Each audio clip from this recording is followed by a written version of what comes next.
Honda Odyssey first gen, the 4 regular door minivan, perhaps the only one that was ever made with 4 standard doors, no sliding doors. I'm thinking big doors, really big doors, extremely easy to access.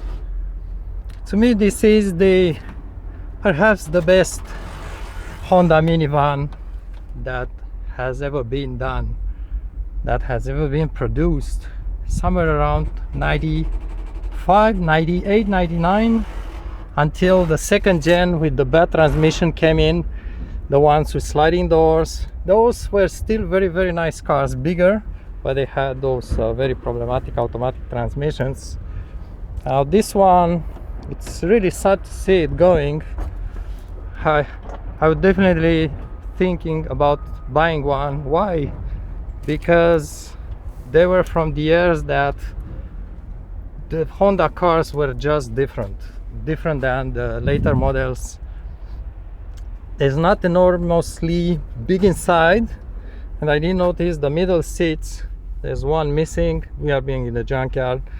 Middle seats don't have sliding back or forward mechanism, so it's fixed seat. It's not huge legroom. I'm 6 feet tall, front seats all the way back, so it's not exactly massively spacious.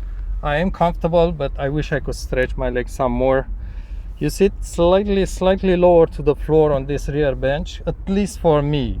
Smaller persons are going to be very comfortable, because obviously a minivan, it's all about sitting high. Rear passengers were smoking. That's weird. Hopefully not kids. Now this one, I wonder why was wrecked. Perhaps because someone broke in, cracked that windows, and the owner said, "Oh no, we are not going to replace the window. It's too old. I'm going to scrap it." They didn't even put it on Kijiji or Craigslist or something. It's really sad.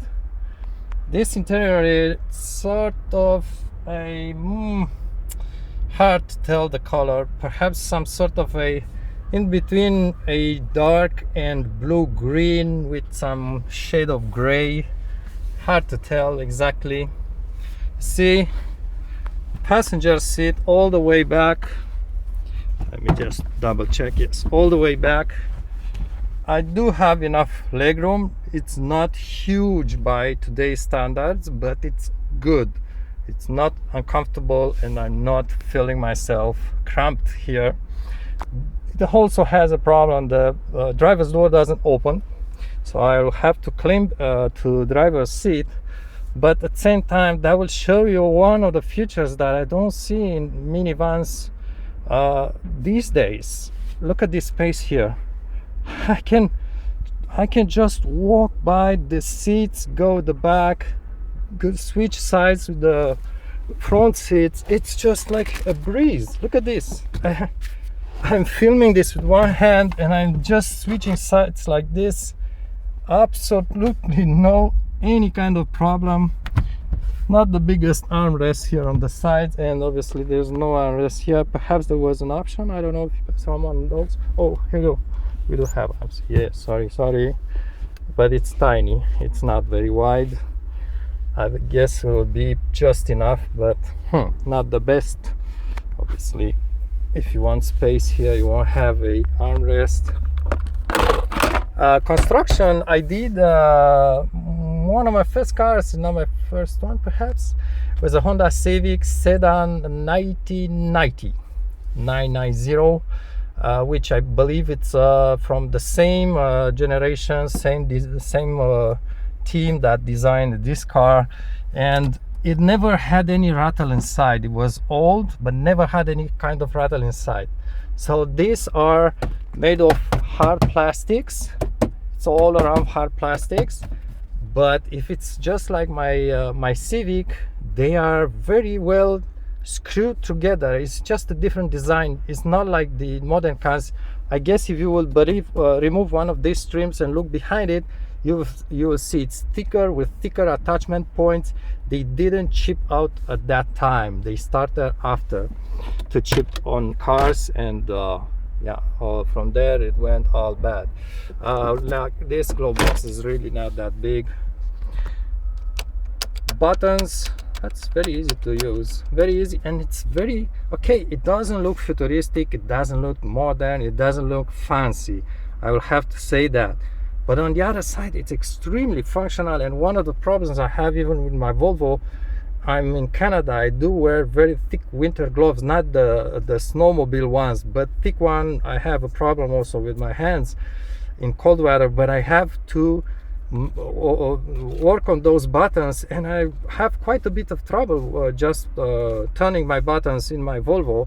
This, it's just a breeze. I mean, you just click and just switch and you have everything you need here. Hazards, rear defrost. The radio looks like they got a perhaps optional compact disc unit here, which appears to be Honda made. So I'm guessing it's just for this car, is not aftermarket. In 90 something, perhaps it's a later model because it has 2 airbags, this one and the other side. Perhaps a later model. You can see this pictogram with the 4 standard doors of Honda. I cannot power up to see how many miles. I'll show you the engine in a moment. Very, very simple instrument panel. It doesn't have that voltage regulator gauge or oil pressure gauge, but it's very easy, clear, no fancy, nothing. Very, very just exactly what you need, nothing more. And it still looks very decent. Although I will have to say the numbers here is just minivan big, like it's not the smaller one like you would see in an Acura Integra or so. It's like for your mom, soccer mom, I guess. It's a bigger size. It's just minivan, like more into your face. So this is the space right there inside.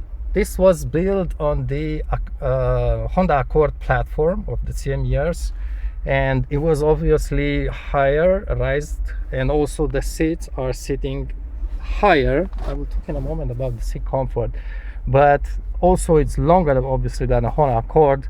Inside, I would say it's almost perfect as a volume. It's not like those huge big minivans today. It's not too small either. I would like it perhaps to have it slightly wider, the body of it, but it's really big. Let me see, do they have I wonder if this is a functioning windows. Perhaps it would lower, I guess, because it has a switch. The rear seats are just too small really for very young kids, perhaps no more than 7 years old. Middle seats, quite a big space here, but it's not huge like today's vans, that's true. But on the other side, on the outside, the car is really not that big. The plastic, it's this one, the liner, is feels a little bit cheap. Okay, now driving position, this is one of the things I have a big problem with. I'm in the junkyard, and I have to say that most of the cars of the junkyard are older, 10 years older, over 10 years older. It's not the most modern cars, but I did sat in the modern cars, new cars, and one of the problems I have, even in minivans, I just don't find a comfortable sitting position. Not the seat itself, but the sitting position for my 6 feet. And this one, although you do sit slightly backwards, and not the highest one, is not low to the floor, but it's not the highest either.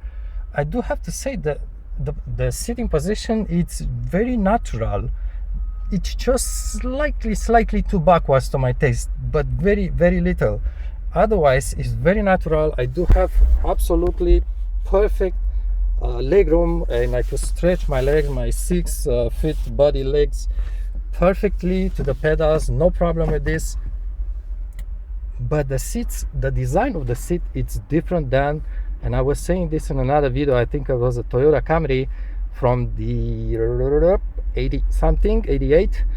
The seats are just having a better geometry than what you find today in cars, and I'm stumped on this. I'm shocked to realize this. because something happened in the process. I believe the designers back in the days were just doing a better job. You will expect perhaps to say Honda had a good seat 30 years old, 30 years back then, so they should have it at least the same quality of the seat today. And I will tell you it's not true, because there's not the same designers. The people who were working back then were doing just a better job. In my opinion, people who were working anything in the 80s were just more passionate about it, just more dedicated to their job, better professionally in everything, not just cars. That's just a side note. And the seats are very comfortable. It's not plushy like you're sitting in a maybe Lincoln. I do like some of the older Lincoln seats, but it's just perfect comfort, good lumbar support. Look at the cushion, it's soft, and it's not even the leather ones, the perhaps higher trim ones. I don't know if, I guess they should have offered the leather ones, but they are very comfortable. The geometry of the seat is very natural to the body. It's not a soulless seat. It's a seat that has character and geometry. That it doesn't you cannot judge that by the looks. You have to sit and to just feel it, actually. And I really appreciate that. That's why I'm saying I like this older car. One of the things. The other things was the way they drove, but I cannot test it. Let's just look a little bit quick at the rear trunk space. It's a bit sunny, so my camera it's a little bit troubling. It's not a big space here. However, these seats have two knobs, so one of the knobs you just rotate like that, and the other knob you will rotate it. I cannot do it for you, and you just flip the seat all the way back into the floor and get to flat floor. And if you remove the middle seats, you have completely flat floor. Very useful. Let's just have a pick to the engine bay. Automatic, I'm not wrong, 4 speeds. Engine, someone correct me, I believe it was 2.2 liters. Oh, VTEC power. Hold on a sec. VTEC. Back in the days, I'm in Quebec. People do love Honda cars, at least back in the 90s. And it was all about the raging VTEC. Yo, VTEC kicked in, bro. No, there was no bro back in the days, but the VTEC was kicking in strongly. I don't know if it was this strong in these engines, but the people with CRX, SI, and so on, they surely knew what I'm talking about. The gold age of Honda cars. So sad to see it gone. Wired throttle body, cable throttle body. I don't know why there's 2 throttles. I'm not familiar with this engine. Timing belt, not exactly easy to do on these cars. Distributor, a big problem with Honda. You always have problems with this, even in the genuine. Cover gasket leaking all the time. You need to adjust the valves once in a while. Radiators will go bad at some point. These cars were needing maintenance. Not necessarily big items maintenance, but all the parts, bushing, suspension, bushing, tie rod, ball joints. The Honda didn't really make them very strong. But other than that, the engines, this was the gold engine of Honda. Not this one, not only this one, but all the engines back in the days. Okay, and the transmission, I believe, on this one was also very solid. Then with the next models, they messed up and they put a transmission that was just too weak. Exhaust also will rust on these cars. This one doesn't even have too much rust. We are in Canada. Okay, so yeah, that's the usual culprit here, the attachment on the rear bumper. When Honda put this at the factory, when they clipped this when building the cars, the clip will just chip the paint and it starts rusting right away from there. And you got rotten here, rotten there. The bumper brackets will also fall at some point. But big mirrors. Do I love big mirrors? How about those small mirrors on BMW cars? You hate that. Big mirrors is the best. It doesn't look good, but it's the best thing. Okay, I hope you guys enjoy it. Best years, best times for Honda. you have to have experience back in the days what I meant to understand what I mean.